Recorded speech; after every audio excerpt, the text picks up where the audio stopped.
Okay, let's get right into it. If you're looking at your portfolio, you're probably not feeling great. Yeah. It is Tuesday, January 20th, 2026. The markets have just closed, and we're calling this Black Tuesday. The S&P 500 literally wiped out all of its 2026 gains in one day. And the reason? Greenland. It sounds like a punchline, doesn't it? Mm. But here we are. We got a huge sell-off, and it's all because of President Trump's threat of tariffs on 8 European nations over this Greenland issue.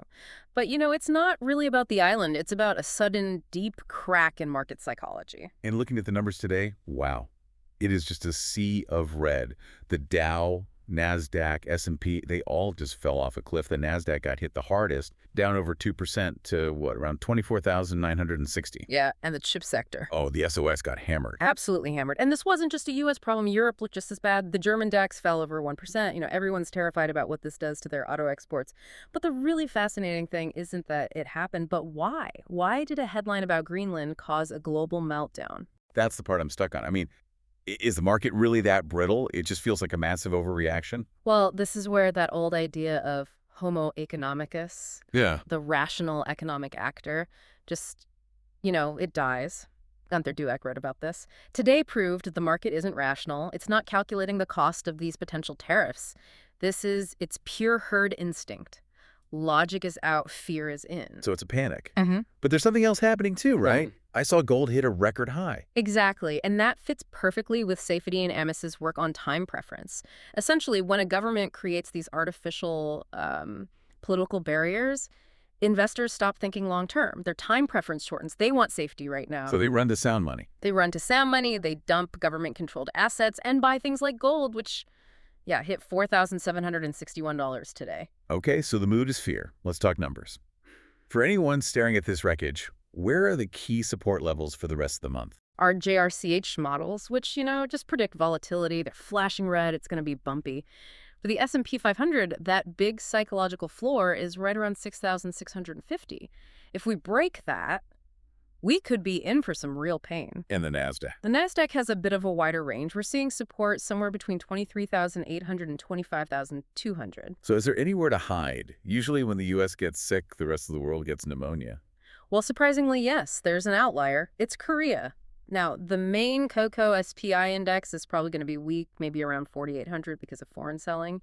But the Kokki is a totally different beast. Really? Yeah. We're actually predicting it'll show strength, trading between 940 and 1,000. It's being propped up by its bio and robotics sectors, which are sort of decoupled from this whole U.S.-Europe trade spat. That's a twist. Korea is a defensive play. What about China and Hong Kong? They're pretty much stuck in the mud.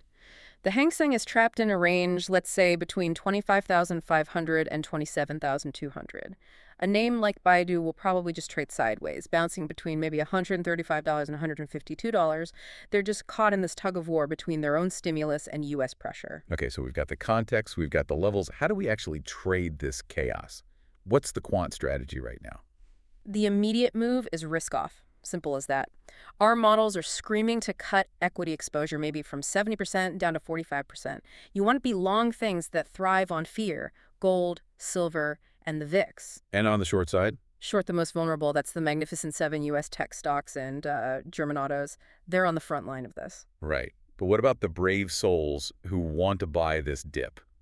Are there any specific triggers to look for? You have to be patient. I would say don't even think about touching the S&P 500 until the RSI 9 indicator drops below 25. That is deep, deep oversold territory. Anything before that, and you're just catching a falling knife. Got it.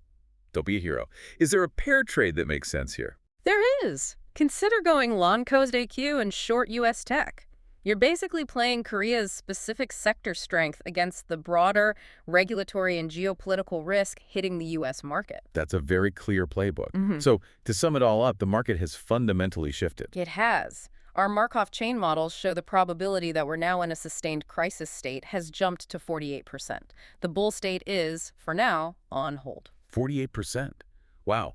That's a huge jump. It really brings it all back to that idea of social mood. I mean, if the market is being driven by raw emotion instead of logic, you have to ask yourself, how does that change your personal definition of risk for the rest of January? That's the question everyone should be thinking about tonight. Stay safe out there, everyone. We'll see you in the markets.